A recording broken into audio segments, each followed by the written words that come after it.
More questions on being a mother today. Welcome as we have another look into the life and message of Elizabeth Elliot, who called us to live to a higher standard each day.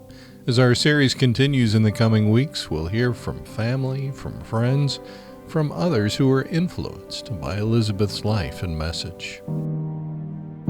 Hey, thanks for taking time to join us again today. Or maybe it's your first time visit. Thanks for coming along. Well, let's look at what we can expect today. As usual, we'll have 2 Gateway to Joy programs. Our short series, a 5-part series, Questions on Mothering, continues with parts 3 and 4 today. Disciplining your child and training your child are the 2 main topics. We'll hear from Marilou McCully, whose husband Ed was one of those killed in Operation Alka. And we'll also hear from Joni Eareckson Tada and what she thinks it's important for people to know about Elizabeth Elliot. Right now, though, part 3 of Questions on Mothering. Joining Elizabeth today is Shelly Russell, the mother of a 1-year-old. Hey, what about this business of spanking? Is it abuse? Shelly, a victim of abuse herself, has a question about that.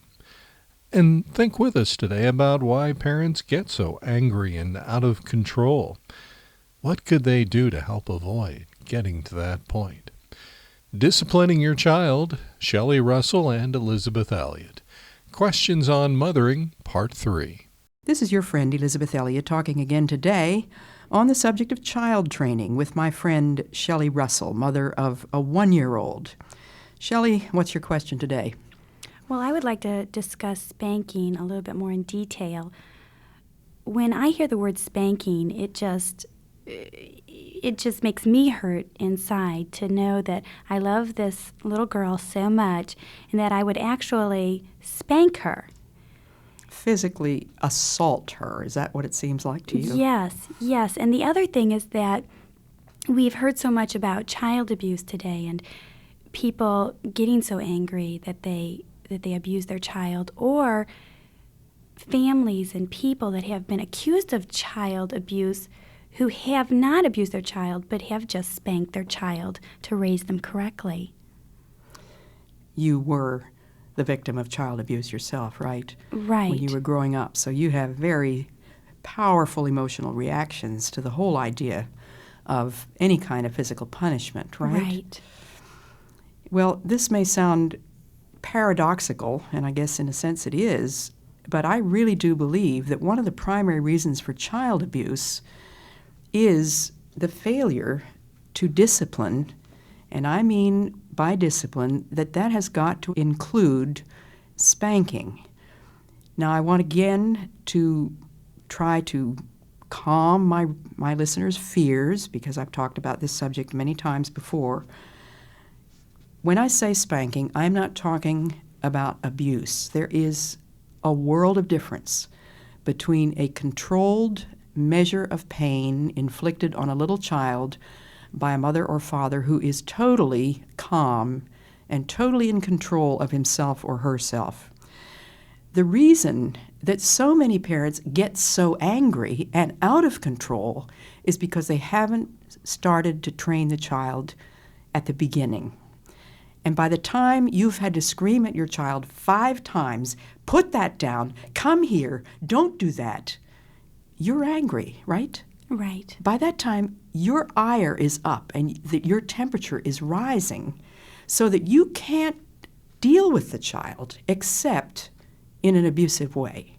Even if it's not a physically abusive way, you're going to be screaming at that child.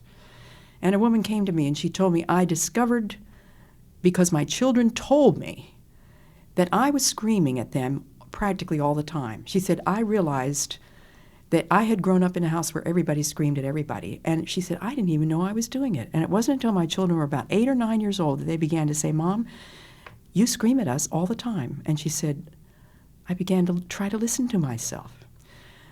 Okay, let's take your little child, Julia. You go to a friend's house, and your friend has all sorts of nice little knickknacks around that Julia's never seen before. She wants to touch them. What are you going to do with her? Well, I would probably say no. And then if she went to touch it again, I would probably say no again. And I would continue to say no because I wouldn't want my friend to think that I was harsh with my daughter by saying no once and then spanking her. And what happens to the conversation with your friend that you went to see while you're saying no to Julia 5 times? Conversation just falls apart, doesn't it? Exactly. I couldn't tell you how many times I've been in situations where the purpose of the visit was adult conversation, but there was a child that completely disintegrated all possibility of adult exchange. Obviously, when you go to your friend's house, that is not the place to start with disciplining Julia. As we were saying the other day, you need not to childproof your house, but to have certain things that Julia must not touch. One of the things my mother observed was that children are very often much happier with the measuring cups and the pots and pans in the kitchen than they are in expensive toys. Now, I grew up in the Depression. My parents didn't have the money to buy expensive toys. There were 6 children in the family. We played with maybe 1 or 2 dolls, 1 or 2 cars, and the rest of the time we played with pots and pans and sieves, and my mother would let us use the metal colander or the sieve or the measuring cups to play with, and we had to learn to put them back. And those were not no-nos. They were without permission, and one of the things that Julia needs to learn is, may I? Now, she's not talking yet, is she? Does she say anything at all? Dada and Mama. Dada and That's Mama. about it. Okay, but you need to start training her at home, and that brings up the question that you've already raised, the question of spanking. By spanking, you are giving the child a message that the child understands. You cannot reason with an 8-month-old crawling baby, but the child understands the word no. They understand that word long before you think they do. I think they understand it when they're in their crib, maybe about 2 months, maybe a month. When they're screaming in the crib, you can pat them and tell them you love them and say, now it is time to go to sleep, and I want you to be quiet. Now, of course, they don't understand those words, but they understand the calm, loving tone of your voice. And it's extremely important that you get Julia's attention, you look her straight in the eye, and you call her by name. And when she touches the thing that she's not to touch, you say, Julia, no.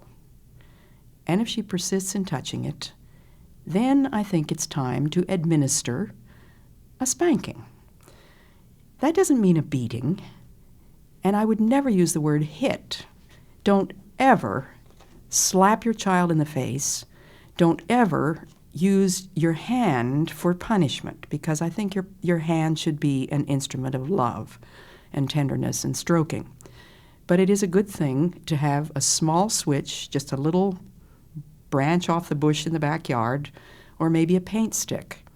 And you take the child's little bare legs and you whack those little bare legs, or you take the little tiny hand and you whack the palm of the hand, not the back of the hand. The bones on the back of the hand are more delicate. But it doesn't take much of a swat with a paint stirrer or with a little switch to make a little child cry. You don't want to inflict real harm, of course, and you won't if you're still under control.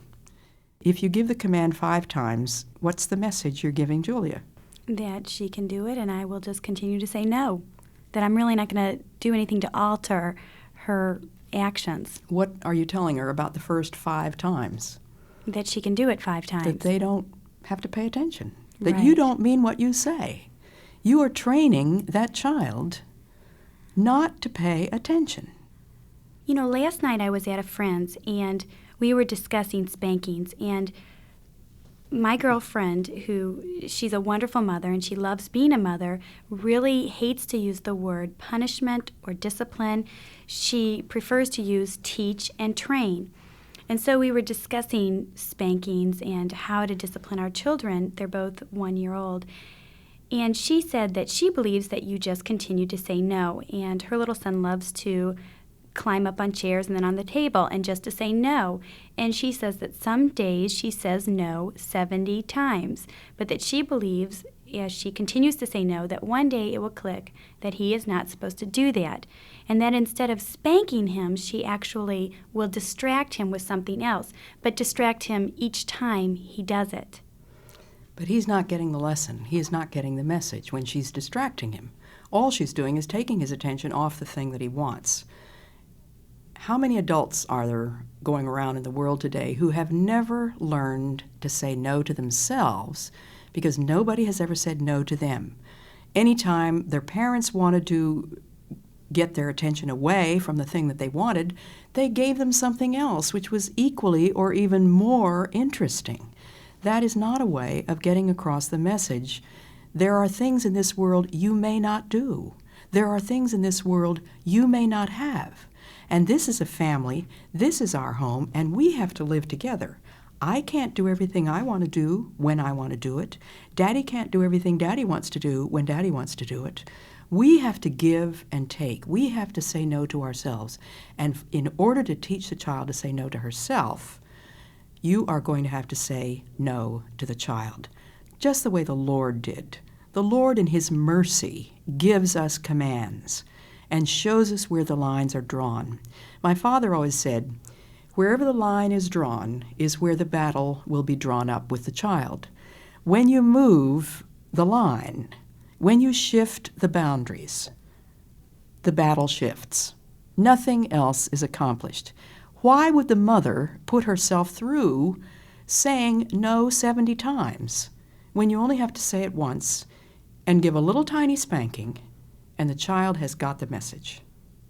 It makes so much sense when you're talking about it, but I just think we want to be such good parents, and we're so afraid of being harsh, and yet it makes so much sense because I think our culture is saying not to say no to ourselves, and that really we're teaching them godly principles, and we don't want to teach them like the rest of the world is living, but we want our children to grow up to live differently. Thank you, Shelley Russell. And we'll be back with Shelley again with some more questions.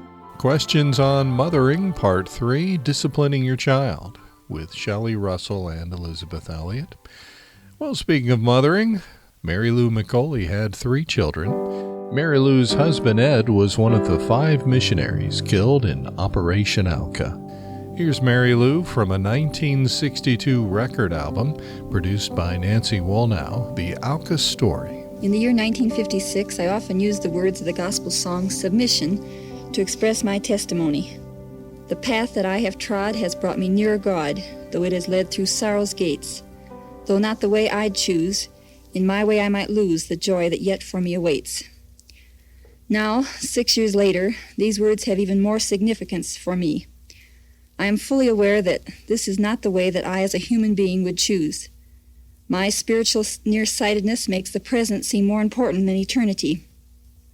And many times, if I could have changed the circumstances, I would have taken the easier way, thoughtlessly forfeiting the lessons and experiences of God's way. And so I am grateful that the Lord Himself has ordered my life for me.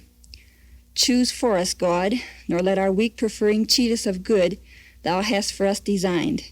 Choose for us, God, Thy wisdom is unerring, and we are fools and blind. I also like this by Amy Carmichael, which has been a help to me. If I make much of anything appointed, magnify it secretly to myself or insidiously to others, if I let them think it hard, if I look back longingly upon what used to be, and linger among the byways of memory so that my power to help is weakened, then I know nothing of Calvary love. Marilou McCully, whose husband Ed was one of those killed in Operation Auca. Later on, we'll hear from Joni Eareckson Tada, but right now we go to Part 4 of Questions on Mothering, Training Your Child. Shelley Russell, who's been joining us for the series, has a 1-year-old child. What do you do with a young child known for fussing or throwing tantrums? And what about a child working around the house? Is 1 year old too young?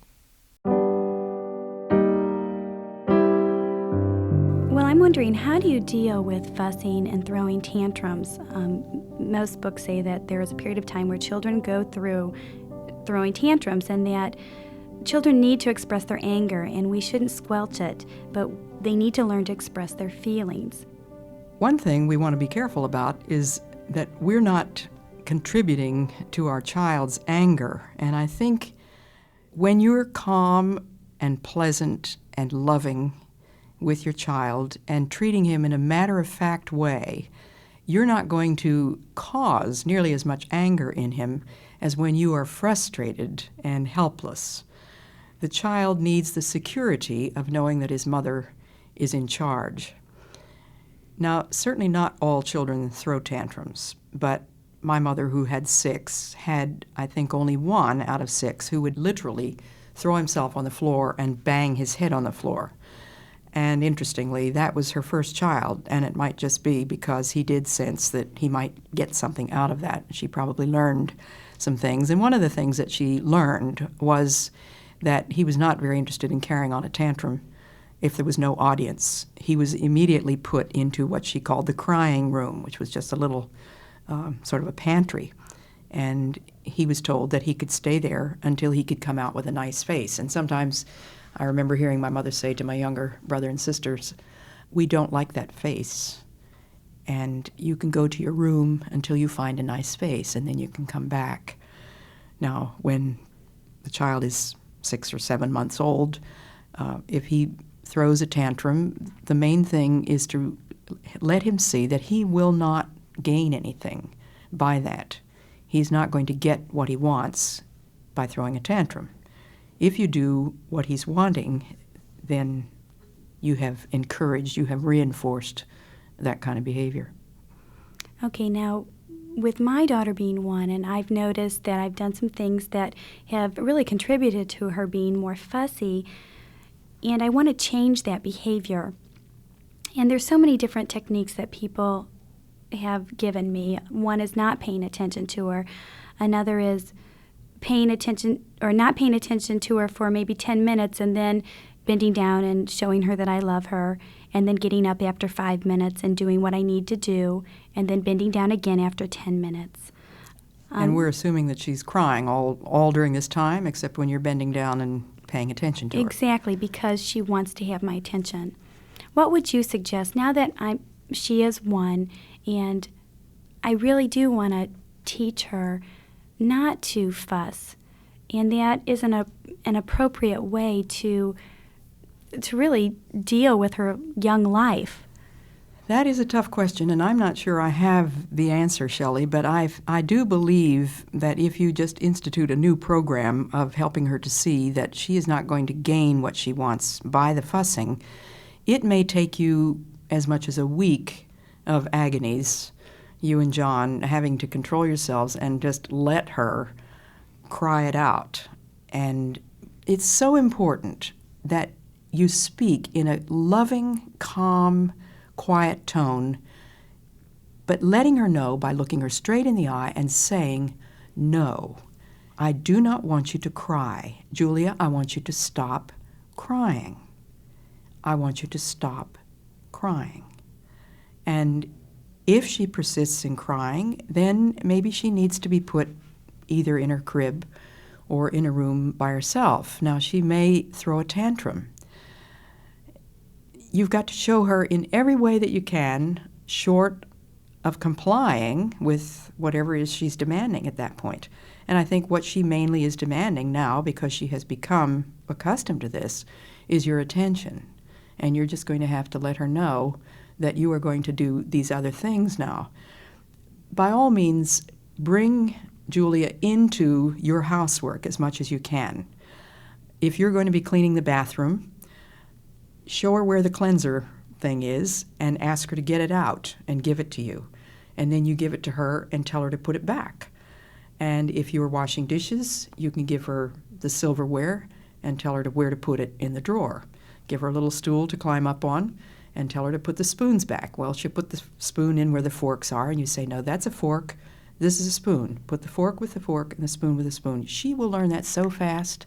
And the more meaningful work you give her, and the more opportunity she sees of you actually doing work in a happy and methodical way, the more you will be teaching her.